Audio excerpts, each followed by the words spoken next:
Voy a avanzar el tema. No creo acabar. O sea, no creo acompañar. Me gustaría acompañarles a las seminarias. Trataré de ponerme al día. Bien, gracias. Dolor torácico, recuerden, bandera roja. Dolor torácico, bandera roja. Flag red, ¿no? Flag red, ¿correcto? Red flag. Red flag. Tienen razón. ¿De acuerdo? Para todo tipo de dolor que hagan semiología, por favor no se olviden de Alicia. ¿Ya? Dolor es igual a Alicia en semiología. Y eso va para ustedes que van a ser médicos de acá a unos 3 años. Para mí que soy especialista, Alicia. Alicia es un acróstico, incluso sí, mejor si es Alicia Peca, ¿correcto? Y cada letra de Alicia Peca es algo que debo preguntar el dolor, ¿no? Como es aparición, desde cuándo le duele, localización, dónde le duele, intensidad, cuánto le duele, carácter o calidad, cómo te duele, atenuación o acentuación, con qué te duele más o te duele menos, periodicidad, es constante o por momentos, evolución, estás peor, estás mejor, y concomitancias, lo que acompaña al dolor. Y analgesia, porque en nuestro país es harto conocido que hay una gran cantidad de automedicación y a veces el paciente se automedica, ¿ya? Y muchas veces no vemos al síntoma puro, sino ya lo hemos sesgado con los medicamentos analgésicos que se administran, ¿de acuerdo? Entonces, no olvidar, dolor torácico es una bandera roja. Esto puede generar una muerte rápida en el paciente. ¿De acuerdo? ¿Cuáles son? Infarto de miocardio, disección de aorta, neumotórax de atención, embolia pulmonar, taponamiento cardíaco. ¿Y cómo nos acercamos a esto para sospecharlo por semiología con Alicia? Esto lo va a ver el cardiólogo, un repaso chiquitito, ¿no? Síndrome coronario agudo, dolor intenso, retroesternal, opresivo, como si un elefante se parara encima de mi pecho, 10/10 de intensidad, que se puede irradiar al brazo izquierdo o al cuello o a la boca. Puede generar rápidamente la muerte. Es mucho ya que el paciente llegue vivo al hospital, porque la mayoría fallecen donde le dio el infarto o en el trayecto. Entonces, si llegó al hospital, es para correr por ese paciente. ¿Ya? Se define con un electrocardiograma, ¿sí? Y enzimas cardíacas.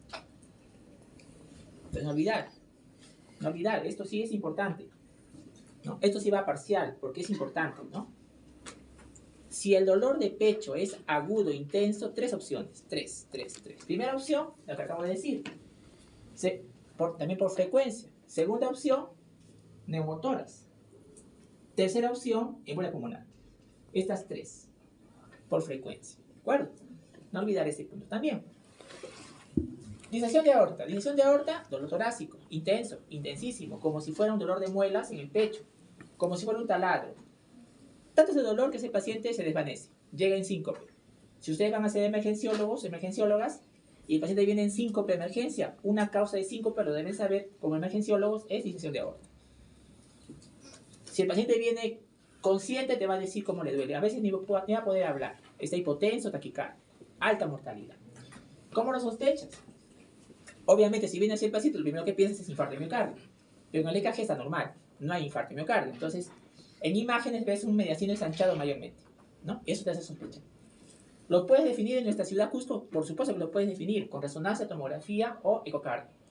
Sí lo puedes definir. Y tienen que entrar quirófano rápido. Aquí sí ya está nuestro curso. Estamos en RESPI, neumotórax de atención. Eso sí, paciente de dolor torácico, y según la cuantía de neumotórax, viene la disnea. ¿Ya? Y esto lo vas a detectar con IPA, que vamos a ver de acá unas semanas.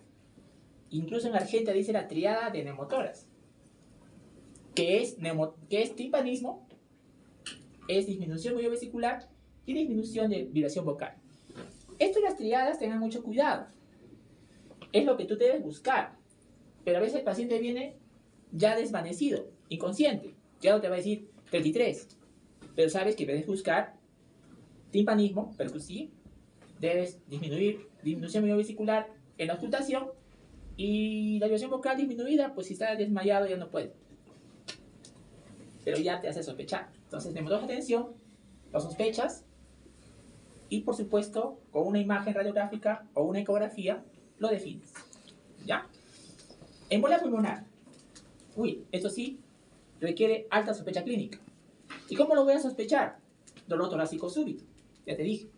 Otra opción, disnea súbita. El paciente está tranquilo, de pronto se cayó su saturación, se agitó, se puso morado bruscamente, ¿ya? Otra, hemoptisis. ¿Pero qué es primero, qué es después? Primero dolor torácico. Le puede seguir la disnea. ¿Y cuándo entra la hemoptisis? Entonces vamos a hacer la revisión. Si se ocluye una arteria pulmonar, todo el pulmón distal a la oclusión arterial ya no tiene oxigenación, ya no tiene alimentación. Entonces este tejido, sin perfusión, se va a necrosar. Y al necrosarse, hemoptisis.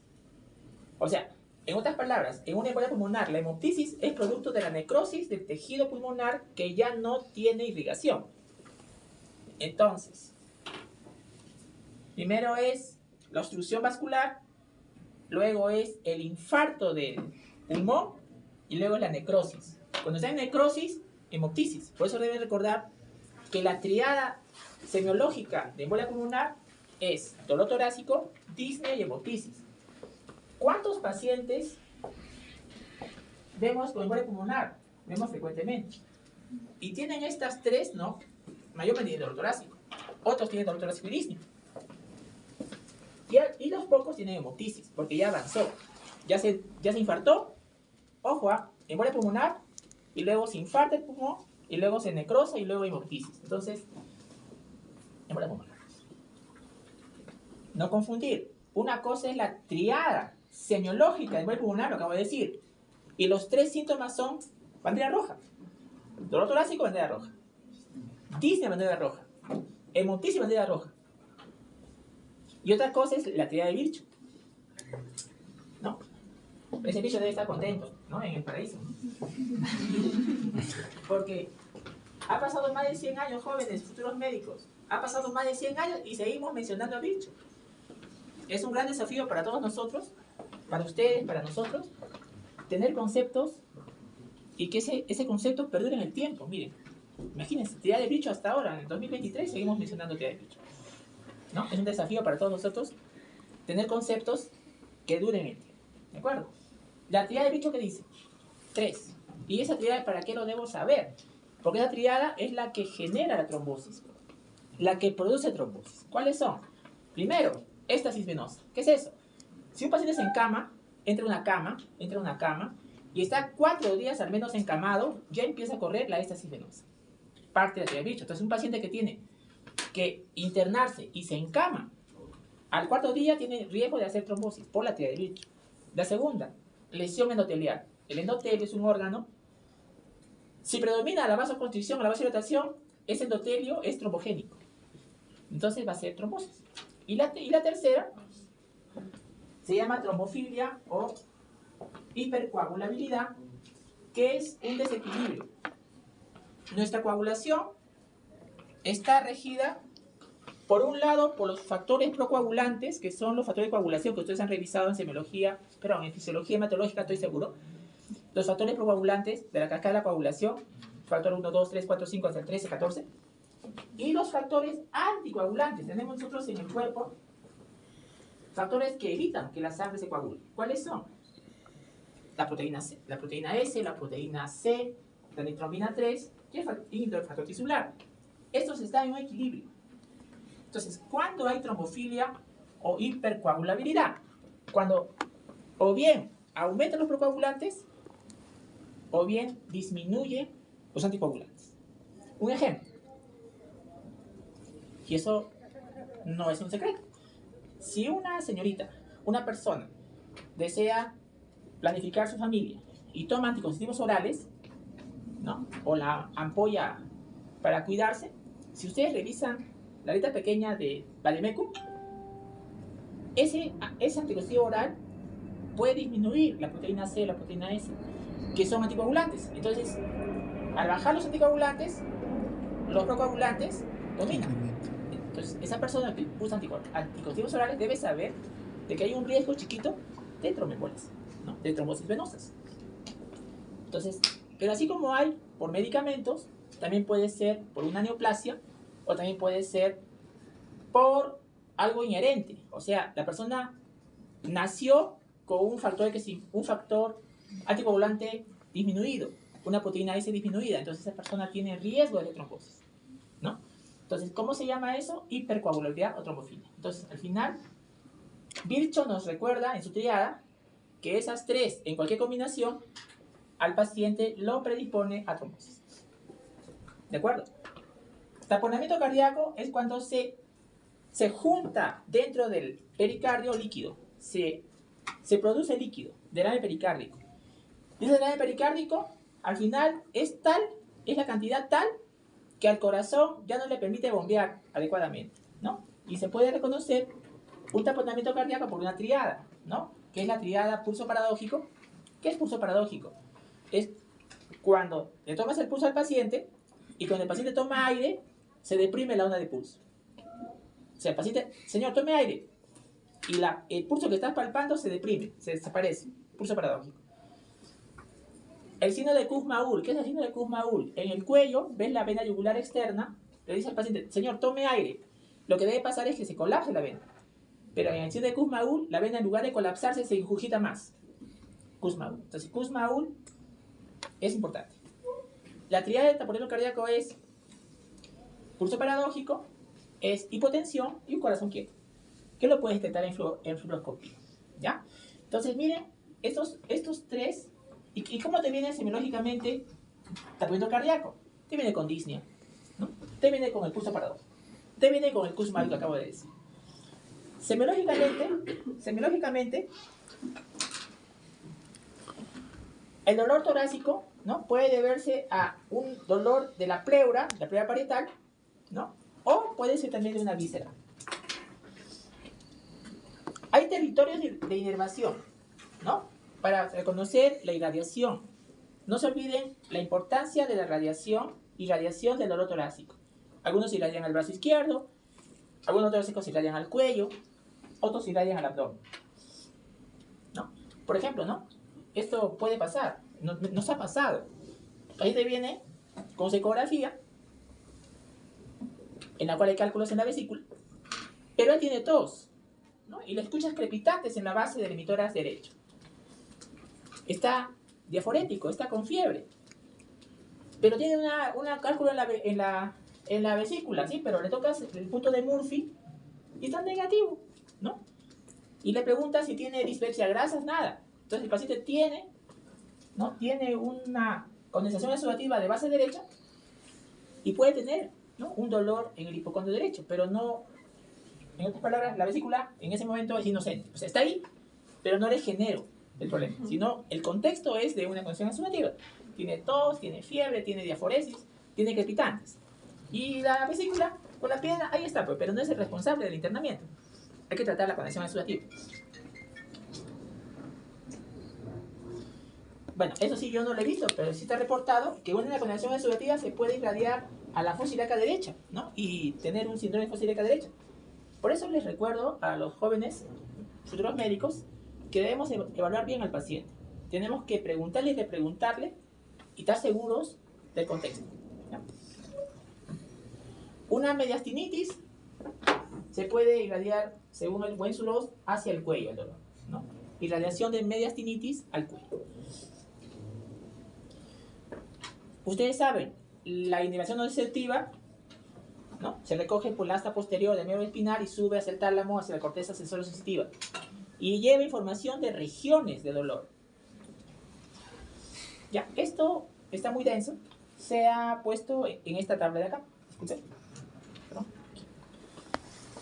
Entonces, dolor torácico. Cuando ustedes tienen un paciente con dolor torácico, primera opción, cardíaca. Ya les mencioné infarto y miocardio. Segunda opción, vascular. Ya les mencioné los síndromes aórticos agudos. Primera opción, disección de aorta. Tercer lugar, nosotros como resto, ¿no? Ahí están neumotoras, está condensación exudativa, está derrame pleural. Y cada una tiene una semiología diferente, lo veremos en todo el semestre. Si no es, nuestro curso sería gastrointestinal. Ahí está el famoso esofagitis, el reflujo gastroesofágico. ¿Cómo es Alicia del reflujo gastroesofágico? ¿Cómo es la Alicia del reflujo gastroesofágico? ¿Es un dolor retrocesional? Sí, pero es ardor quemazón. En cambio, en el infarto miocardio era opresivo. Y este dolor del reflujo gastroesofágico mejora con antiácidos, empeora al decúbito dorsal después de comer. O sea, si el paciente se recuesta postprandial, le aumenta el dolor. Cuando tiene pirosis es más fácil. No, doctor, me quema la boca del estómago y sube hasta la boca. Eso es pirosis, eso es reflujo, ¿no? Ahí no hay dudas. El desafío es cuando el paciente viene con reflujo gastroesofágico y no tiene pirosis, sino tiene regurgitación, tiene distensión, entonces no está muy claro. Y si tampoco es esto, podría ser un dolor musculoesquelético. El dolor musculoesquelético es localizado. Aumenta con la toma de aire, con el movimiento, con la respiración. Incluso si le tocas ahí le duele, ¿no? O sea, tiene sensibilidad local. Y si tampoco es esto, podría ser un dolor de tipo infeccioso, o sea, por herpes zóster, ¿no? Un dolor disestésico, un dolor en la cual el paciente dice que le quema, le arde, le hormiguea, dice, le hormiguea. Y ustedes ven el lugar, ven el lugar del dolor y encuentran unas vesículas con agüita o con pus que sigue el trayecto de un dermatoma. Ustedes saben por neuroanatomía que la sensibilidad cutánea es por dermatomas. En el pecho, en la espalda son horizontales. Entonces recuerden, si el dolor es por herpes zóster, recuerden cuatro características básicas.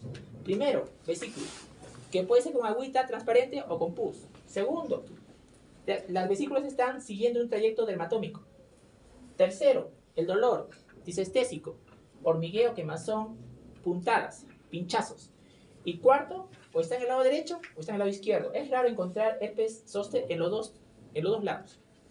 Entonces, diagnosticar el herpes zóster solamente es inspección. Y si nada de esto es, entonces ese paciente tiene problema psiquiátrico. O sea, es un dolor de tipo psicológico. Y aquí está Munchausen, está delirios fijos, está pánico, está depresión, ansiedad. ¿Ya?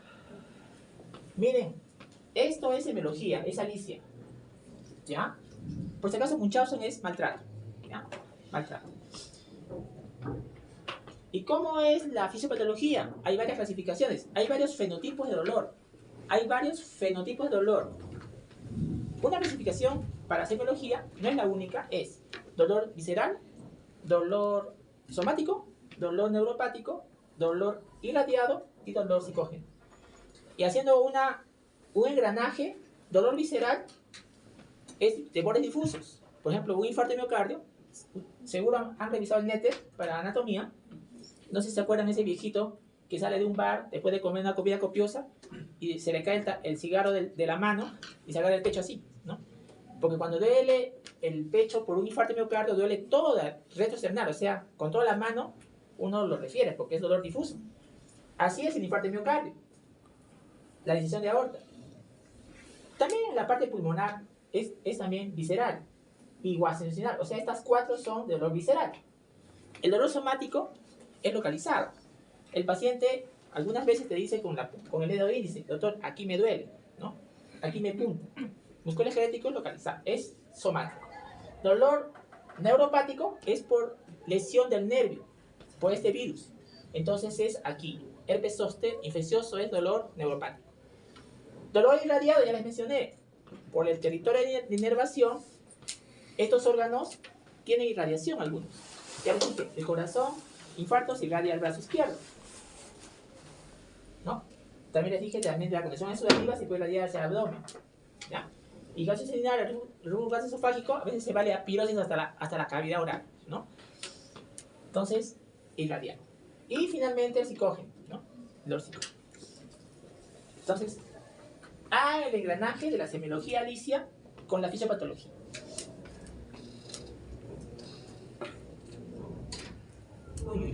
me ganó. Bueno, ahí me quedo. ¿Ya? La próxima semana tenemos Dyspnea cianosis.